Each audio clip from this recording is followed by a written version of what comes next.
Today, talking about planning a successful admin day.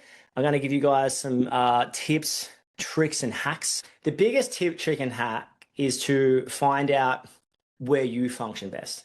That's the best tip, trick, and hack. There's like a couple of things, like let's face it, from the outset, major environment. If you're working from your dining room table, or you're working in mess, you might find that, hey, I don't function here. If another thing, if you're working after hours too much, you might be like, what is the genuine quality of your after hours work? For some of you, it's incredible for a season, and then it'll wane because you can put in for so long, but not too long. So you're always looking at, where am I doing the hours? When am I doing the hours? In what state am I doing the hours? It's the torture device ringing off the hook when I'm doing this stuff. So it's like, I can get so much done. And then this rings and I'm like, hello, hello. So can I put this in the bin and focus for 45 minutes or an hour and a half? For some people, yeah. For other people, let's face it, at certain times of business, you're better off answering the phone call, answering the question, moving on. If you've got a small team and you're disorganized and Joey turns up at a job and Joey calls you and you're like, oh, he's at Smith Street. I didn't tell him what he was doing. He's like, oh yeah, actually, someone cut through the cable in the bottom laundry. You need to fix that and have a look around, make sure they didn't touch anything else. Like, so, and then you look at it and you go, okay, well, could I have avoided that call with some clear job notes in my job management system? Oh my gosh, I don't have a job management system. So you're always trying to like trace the link tree back to work out, why am I receiving all these calls? Do I need to receive all these calls? And so you're looking at like, can I wait 45 minutes? So you're looking at all this kind of stuff in my head. And you're also looking at, let's face it, in the office, we are relatively untrained, uneducated, and unproductive because you've done your apprenticeship. If you were roughing in, right? No, forget it. If you were fitting off these two wall lights, ceramic wall lights, paintable wall lights, I really like these wall lights. Anyway, go with me here. So if you're here and your tools are in here, you're doing these wall lights and you're probably fitting off this room post paint. We'll get out of this room, drop sheets down, we'll go to the next one. You wouldn't dare fit off one wall light. I'll leave that one. I'm going to go upstairs into that kitchen PowerPoint and I'm going to come back down and do the next one. And then I'm going to go back into the laundry and go back in the kitchen. But don't you reckon? Like, you're pretty structured because you're trained. So when on site, you can sort of see what you can and can't do in a day. You've got a relative expectation of what you can and can't do in a day. You know how long things take, individual task items. Before you've even started, you've compartmentalized the day into bite-sized chunks or one big chunk. How are we going to rough in downstairs today? We're going to get done lighting today. We're going to get this board done today. But in the office, don't you find sometimes you can be doing a task, then you're checking an email, and then you go across here, and then you're dragging screen, and then you're on Facebook, and then you're scrolling Instagram. And it's like, wait, what am I doing?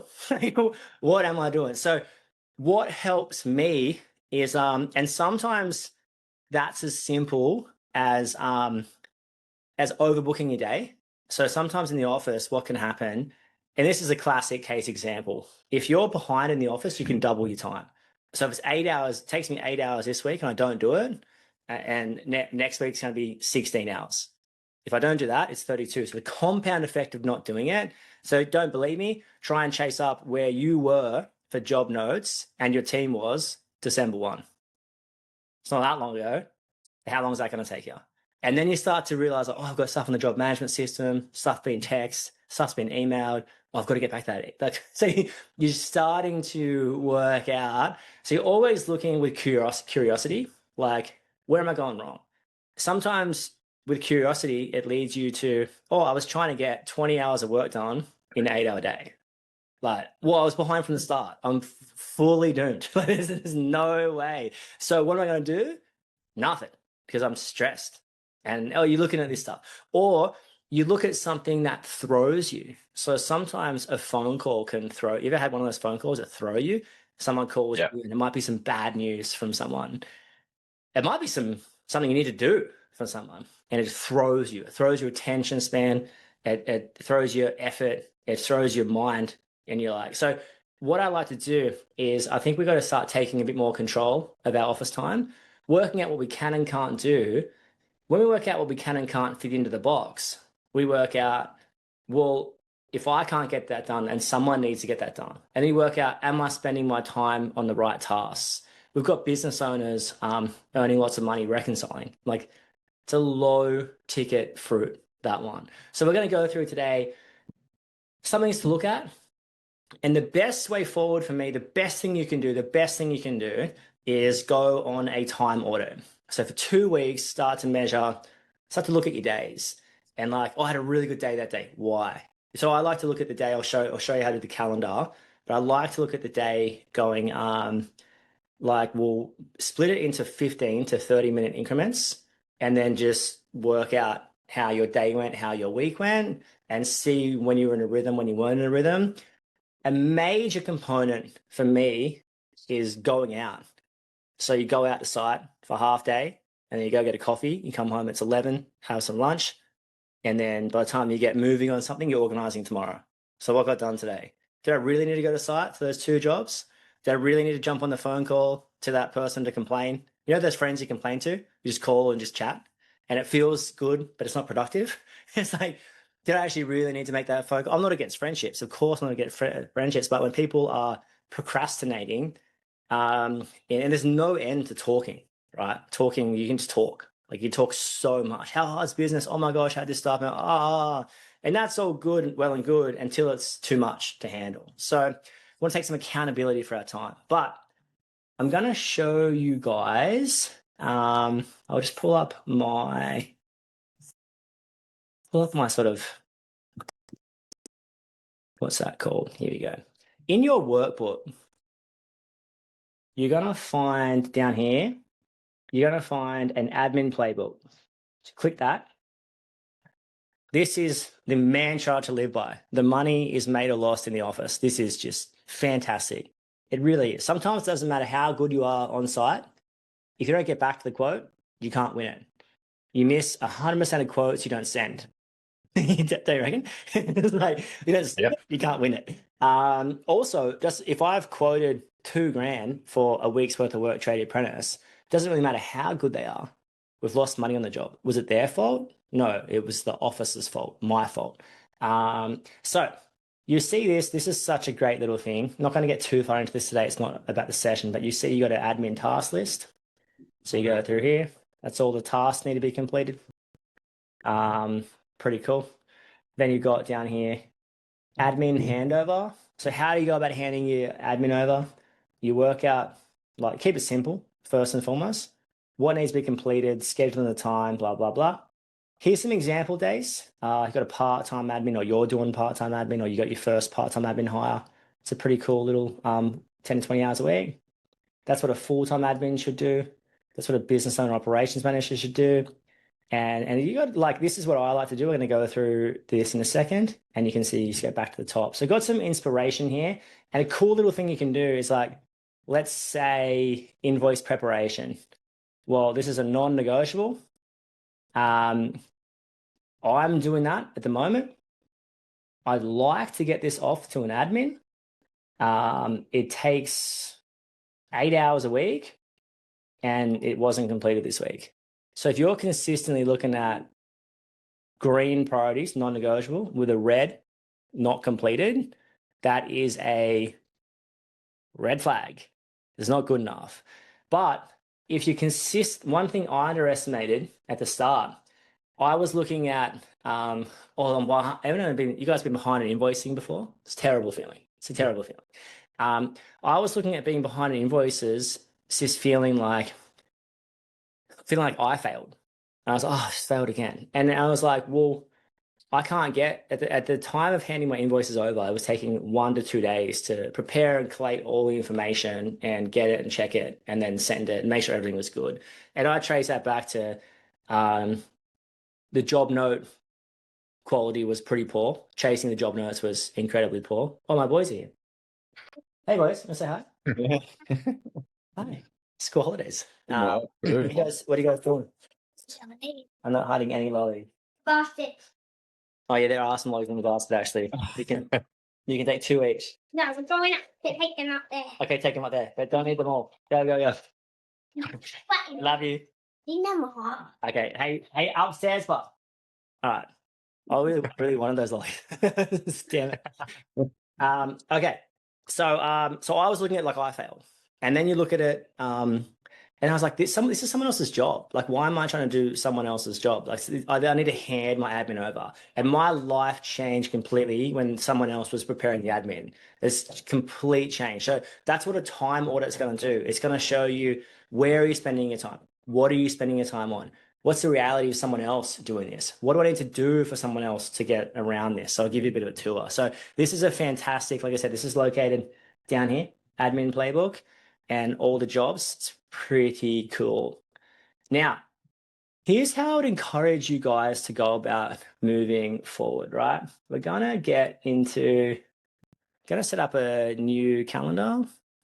Let's go on the birthday calendar. Perfect. It's no one's birthday, but we'll go through this. So we'll take this in a mode of, say, a Reese, who, let's say he's a 50-50. So we're looking in a mode of sort of a 50-50 person, but you can take this spirit of what we're trying to accomplish here anywhere.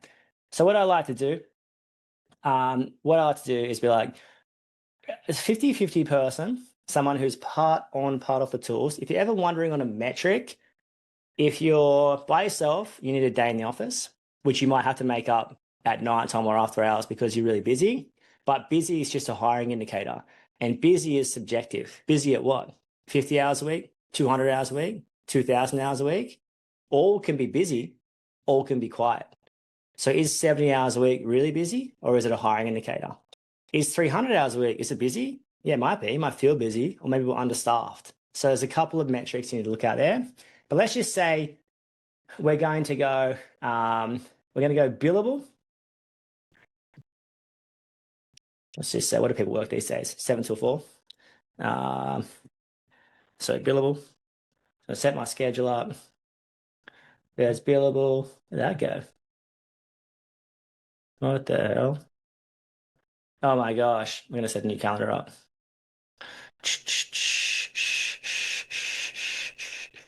I just set a new calendar up. Tripping out. Here you go. Create new calendar. Admin day. Done. So probably already highlights that like a lot of people don't even work off a calendar or work off like you just got to, what happens on an office date? Most people just sit there and be like, oh, I'm just going to get admin done today. Have you guys ever thought that? Admin day. That's literally what I do. I just schedule myself and just write admin from 7 to 3. Yeah. So already we're ahead. Now I don't want that. I want that only. Am I going to do this? What is happening here? One sec. Train wreck.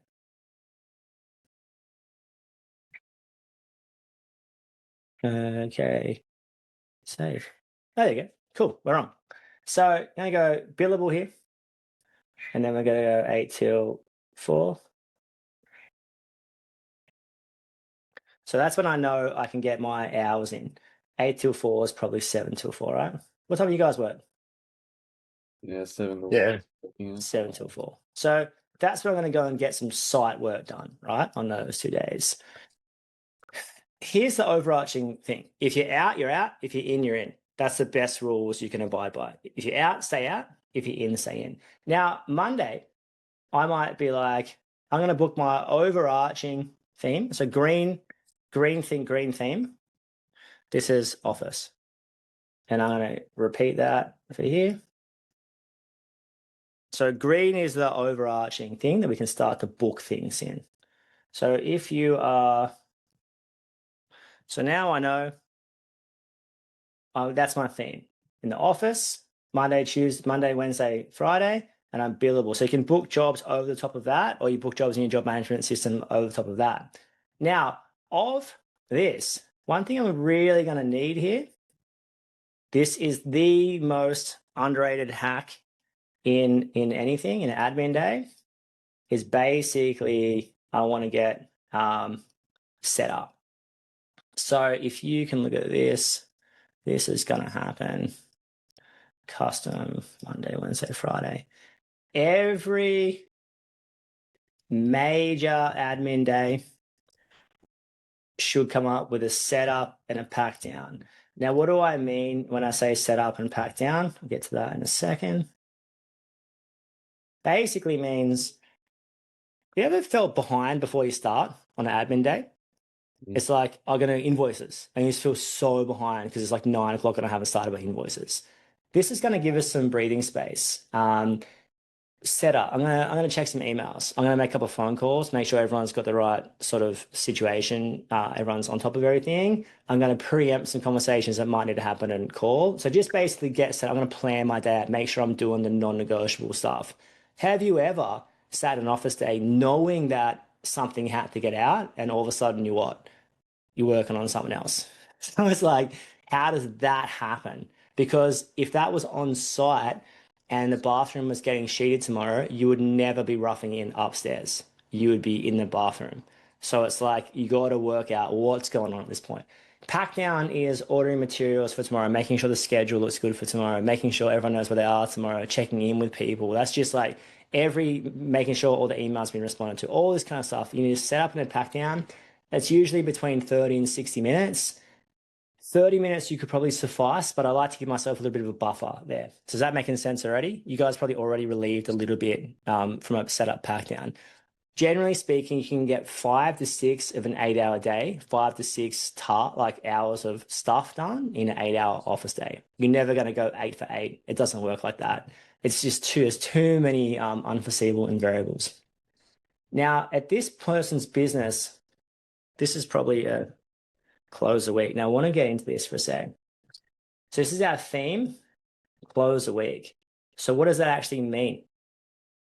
It's going to mean there might be half hour of pays super, like approve, all that kind of stuff, approve any payments, double check everything. I'm a big fan that only you should have access to your bank accounts. And then we might go on invoice. It might be invoice check plus variations. And then there might be, oh my gosh. You might be here, approve invoices plus make notes for what actually needs to change. So you can see what I've got here. You can get a bit of thing happening. I've got my major theme, which is office. I've got my chunk, which is close a week. And I've got my little part. So I'm starting to work out what I can and can't get in. Is that sort of making sense to everyone? Pretty cool, hey? Mm-hmm. Now on here, generally speaking, there's no sort of black and white rule. How long does quoting take? What week is it? Like, that's probably the best answer. What week is it? But you're probably going to find there's some certain rhyme or reason to quoting, right? It's probably going to be at least 2 to 4 hours a day. Let's say this one is here, and let's say I'm quoting at this point, and I'm like putting in this across here. This is the theme here. It's going to be site visits. Site visits. Have you ever thought about the some job? If you can win a job over the phone, do it. If you got to go to site, go to site. My theory is your best chance of winning the job is to go to site. But on the flip side of that, 2 things can be true at the same time. That is true, right? Your best chance is face-to-face, break some bread. Also true, if you went to go to quote every single job that came through, you wouldn't have enough time. So you got to sometimes just try and get people off the phone. But if you're quiet, you're driving to that job to win that job. So it's like you want to work with people you have relationships with, someone that calls and you're like, yep, sweet, we can do that. It's about 2 to 3 grand. I'll check it out more when I get there. Do the job on Friday. Sweet. You want to be building these relationships. And but if the job, we had a rule when we were really busy. I was like, we don't quote jobs under $5,000. It ruffled some people up the wrong way. And a lot of people responded really well to it. And then when we're quiet, you got a job under $5,000, I'm at the front. I'm ready to quote it. Like, it's very hard to have black and white rules on stuff that's interchangeable, right? So that could be a Wednesday setup. Now, there's a couple of rules with quoting.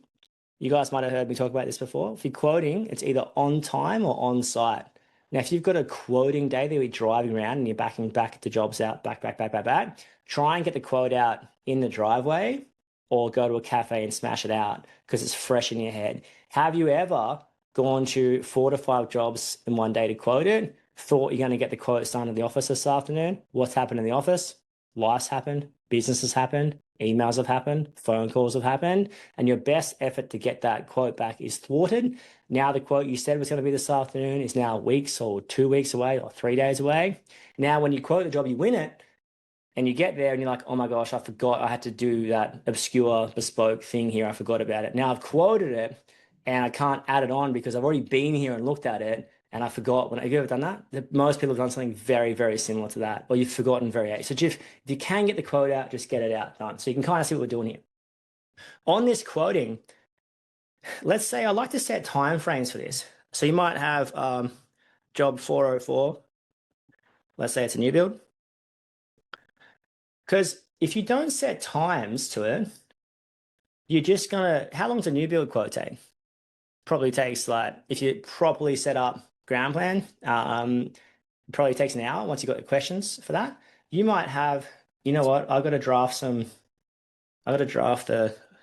454 RFIs list. So if you know what an RFI list is, request for information, a lot of times when a job first comes through, there's probably a whole bunch of questions you should ask. We've got all these checklists and templates for like resi and commercial kind of stuff. A lot of questions. Now, these questions get very embarrassing the longer you leave them. So if Reese is expecting his quote today and I've got to ask him 15 questions and I told him I've prepared most of it already, it's embarrassing. Or I've got to go to site and check something out. Or I quote it without asking the right questions. So you can kind of book it all in here.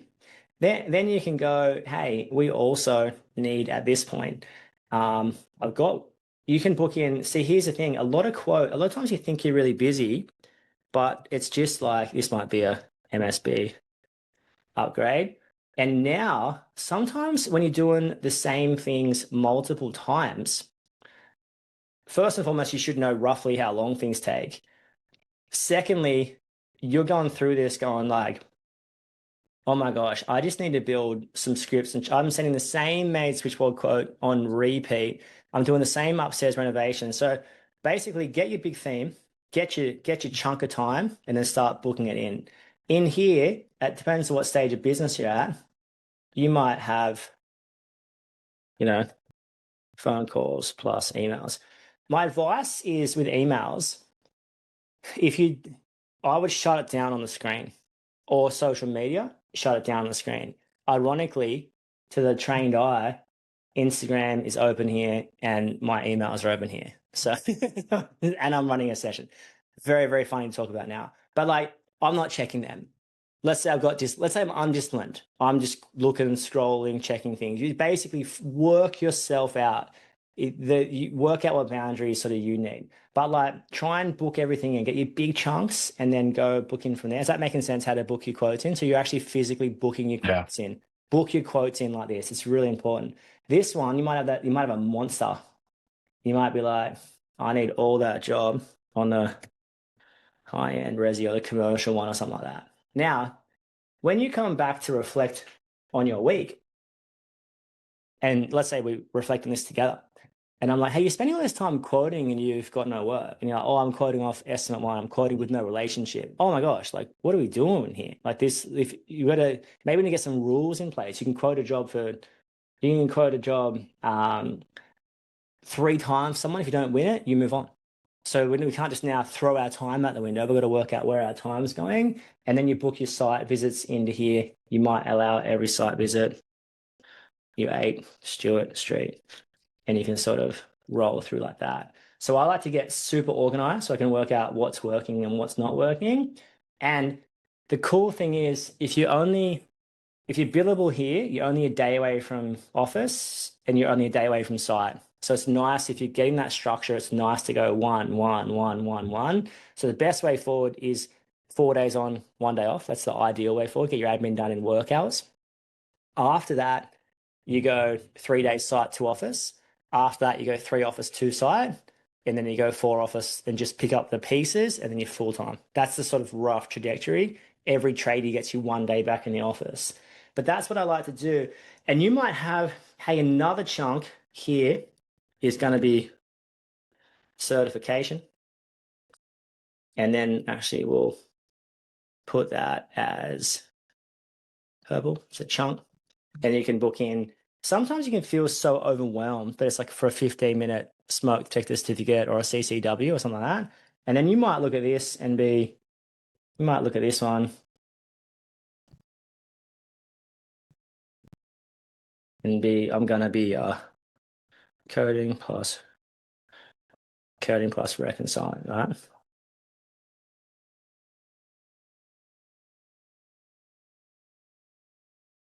So we would look at this week and we'd be like, hey, I don't reckon you should be coding and reconciling. Hey, let's say I had invoice preparation for 6 hours. I reckon someone else could prep those invoices. So you can look at this and be like, okay, that needs to be bin. That's someone else's job. You actually need at this point, need some bot, right? Some business on time. You got to think about scripting and stuff like that. How long does scripting and stuff take? Like if you had to write a script out for a rough-in checklist, we've got all these templates on the platform, right? If you needed a checklist for end of job checklist, once again, I've got all these checklists on the platform.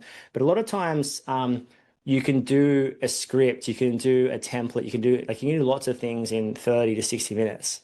So you might, in 60 minutes, you might get 3 to 5 things done. And across the year, that might be 300 templates, 300 scripts, 300 bits of automation, all this sort of stuff.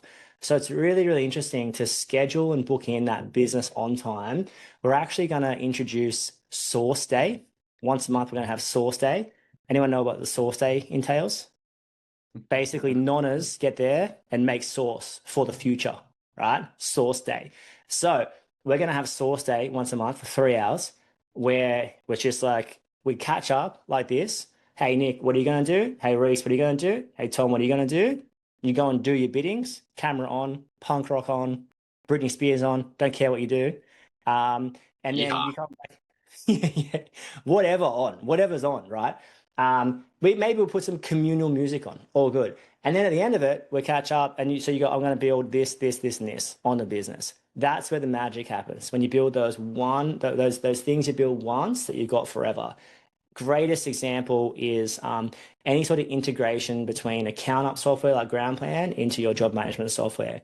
Another great example is safety stuff or pre-start checklist or post-job audit. So all this kind of stuff you build once and you have forever. Source day. Who's excited for source day? We're excited for source day. Of course we are. So you're sort of getting a bit of a theme. So my encouragement to everyone is pick your theme for the day. Is it office or is it site? And once you've got your overarching theme, if you're in, you're in. If you're out, you're out. Start to book your chunks in from there. Every business owner needs a setup and a pack down. Forget about it. Make no mistake. You need time. You need buffers. If you're just back to back to back to back to back, if you think you're going to start invoicing at 7 and all of a sudden it's 9 o'clock and you've made 17 phone calls, you're going to feel behind. The behind's going to push you into procrastination. Procrastination is going to push you into lunch. Lunch is going to push you into the schedule for tomorrow. Schedule tomorrow is going to see your day out.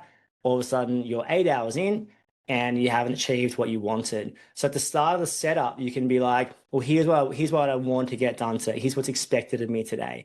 Now, the easiest thing to increase your expectation of yourself is to see yourself like a business, see yourself like an employee of the business. So if I was paying Nick for 8 hours in the office, if I was paying Reese, if I was paying Tom for 8 hours in the office, there's an expected outcome. Otherwise, I'm going to be like, what did you guys actually do today? Have you ever left a tradie at a job and then turned up and been like, what did you actually do today? And was that the tradie's fault? Was it a lack of guidance? Was it a procrastination? Were they the right fit? All this kind of stuff. But you are the right fit for your business, right? You have to be. And if you're not, put someone else in the role that needs to be.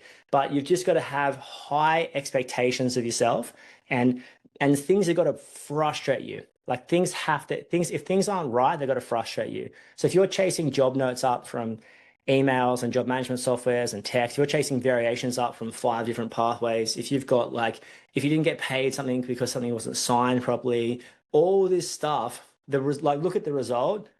I didn't get paid for 3 grand variations.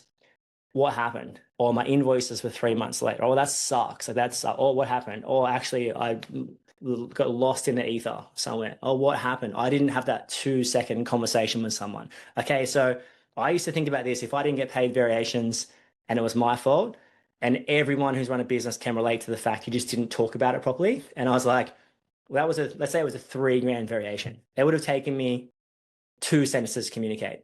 Hey, we've done a bunch of extra work this week. We've done this and this and this and this and this. I'll send you the bill. So that's and if you reverse engineer the 30 words against your $3,000 variation, it's $100 a word. So it's so business sometimes is not about making money, although it is. It's about not losing money, or where you can make more money just from a bit better communication. So interesting. So you time audit yourself for 2 weeks. See where are you going good, where are you going badly. On a day that's bad, did something throw you? Or was that not themed? Was I not booked in? Was I just floating through the abyss? Was I floating optimistically just into the wind, right? So you pick up rhymes and reasons of the whole thing, but my overarching theme is pick your theme, pick your blocks, insert times into your blocks. After that, after the week's out, you audit yourself. And the best way to audit yourself, like I was saying before, is coming into this. Well, do I really need to be doing the schedule? Yeah, actually I do. That's really, really, really important.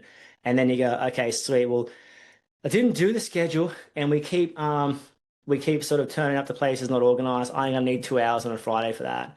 Do I really need to chase up late payments? Or I set an automated trigger on our job management software, but yeah, actually I've got to make an hour of phone calls or text messages a week because on average the big dog's sort of chase the money. Do I really need to be answering the phone? Probably most of the time, yeah, but can I get podium? So at your stages of business, you're sort of having a look and being like, what can I do? What am I doing? What can I hand over? What's actually going on across here? And you start to pick up a rhyme and reason in the weeks, but you're starting to plan your weeks. So at the start of the week, the easiest and best thing to do is to try and set roughly your week up, and you start to insert things. Now, if I'm fully booked and packed to the rafters, yeah, I can, and Josh calls me, and Josh is like, oh, hey, I need a quote for this. Oh, sweet, I got you booked in 11 to 12 next Monday. I'll call you then. Now he knows when to expect it. He might be like, oh, actually, that's too late. I need it today. Or your best client calls you and they're like, hey, I need something done urgently. You're probably going to have to drop everything and move something back. So you need some buffers, but you need some rhyme and reason to everything. And you got to just grip it and rip it. And I used to have themes. So my theme was Monday was numbers day. So approved invoices, approved super. Double check all the close of the week, the efficiencies, labor efficiency, job efficiency, track how all the jobs are going. And then I start quoting, bit of a numbers day. Tuesday and Thursday was site visits. Wednesday was always quoting. There's heaps of quotes to do as you go through the time. And Friday was always miscellaneous tasks and the schedule. The schedule was always for me sometimes the schedule was easy. You know, there's times when the schedule is easy. It's with the perfect amount of work for everyone for 2 weeks. And that's pretty uncommon. Normally, you're looking at the schedule on a Friday for next week. Who can I move? Who can I chop? Who can I change? Who can I adjust? Oh, I'm going from this suburb on Tuesday to that suburb on Thursday to that suburb again on Friday. Can I bring all those into the one? You can make a lot more money that way. You're sort of glancing at it going you start to look at yourself going, oh my gosh, I am a toxic optimist. I've told everyone we're going to start roughing in on Thursday, and there's no way. And you got a couple of options here. You can wait till Wednesday night when they're expecting you Thursday. Dangerous. You can wait till Thursday morning. Very dangerous. Very, very dangerous. Or you can call Friday before. hey, I know we spoke about Thursday. I'm a bit on the pump. I reckon it's more realistically the Monday. Is that going to be okay? Sometimes, most of the time, they'll be like, yeah, sweet, that's all good. Sometimes I'll be like, actually, we're sheeting on Saturday, or we're sheeting on Monday, or we're sheeting on Tuesday. So, but you've got to chop and change, and then you start to work out, well, how can I get creative here? So I remember for me, it was like, there's times when you've got to disperse everyone, and there's times you got to bring everyone in. So for duplexes, we would hit it the day before jip rocking, and there'd be 12 of us on site, roughing in, getting the ventilation done, TV aerial done, and basically if we put jip rock up on a board up, like, so you're just doing as much as you can with a full crew. It's good vibe on site. Everyone's super dialed. The apprentices can roll from upstairs power to upstairs light to interconnects. Then they can roll into data, TV aerial, Fox. Fox is not a thing anymore, but you go with like data TV kind of thing. Then they can fit a subboard off. Then they can roll into downstairs power, circuits, kitchen. So you got all these sort of like trajectory for the apprentice to come in, and they start on the easiest, which is upstairs power normally, and end up on the hardest, which is usually downstairs light with the layout or something not too dissimilar to that. So you got this pathway for everyone. And then the builder knows, yeah, when they come, they're going to hit it, and they're going to hit it once, and they're going to be out. So it's just like you can plan. So either you got to know when to come together and smash it out. And sometimes you're your own float switch, like hiring indicator. If you look at the end of your schedule and it's like, I'm consistently getting pulled back onto the tools, it might be a hiring indicator. If you're consistently behind on admin, it might be a hiring indicator. That might be a field hire, like a trade year apprentice hire, or it might be an admin hire. You're just working out what you can and can't get done. And I think like Reese is in the office now with a bit of an injury. I drilled through my fingers with a speed bore. I was in a plastic cast like this, had no choice but to be in the office. Pretty like one-handed typey, because I couldn't just like, it's like The Simpsons when Homer just got that thing doing his job for him, that bird that keeps going up and down. But that was the best thing that ever happened to me, full-time office, because it's like, even if I wanted to go to site, I can't. I'm in a plastic cast. Like, I can't. And that was changed my business because I didn't have the choice. And I still remember so many things. I remember letting a builder's phone call ring through at 6 p.m. stressed me out. Called him back the next morning. Oh, good, just checking what's happening next week with this. Like, I didn't answer that at 6:30. I remember, oh, can you come to the site today? Oh, actually, I'm in the office. I've got things booked in. Can we come tomorrow? Yeah, sure. I also remember, oh, I'm in the office. I've got things booked in. Oh, okay, we're going to meet the client there. Okay, that sounds important. I'll gauge that. So it's very, very hard to have black and white rules for gray areas. You're going to need to have your finger on the pulse people-wise, but you're also going to need to have your finger on the pulse. If you're just running around everywhere, running ragged, but consistently not getting the non-negotiables done, there's an issue. There's a common issue, the common denominator. And the office, for most of us, it's learning because we're not essentially trained in it. It's also can be frustrating at times because you're looking at it going, this should be easy, but it's not. I'm finding this hard because nothing's set up. And that's why since starting Sparky Coach, we've also diversified or side selling, whatever you call it, into Sparky Admin. And even that's pushed us into Sparky Consulting. We'll sit with people and just build stuff because it's like we understand how valuable your time is. And you might not want to do that. That might be your worst nightmare, but it's also your biggest blockage in getting to that next season. So pretty cool. Does that sort of make sense about how I sort of structure everything? So big theme, then blocks, and then individually timeout. And then you're always looking to be like, am I consistently not getting through non-negotiables? What am I doing that someone else could do? Is something taking me way too long? Am I overbooking myself? Am I expecting not enough of myself?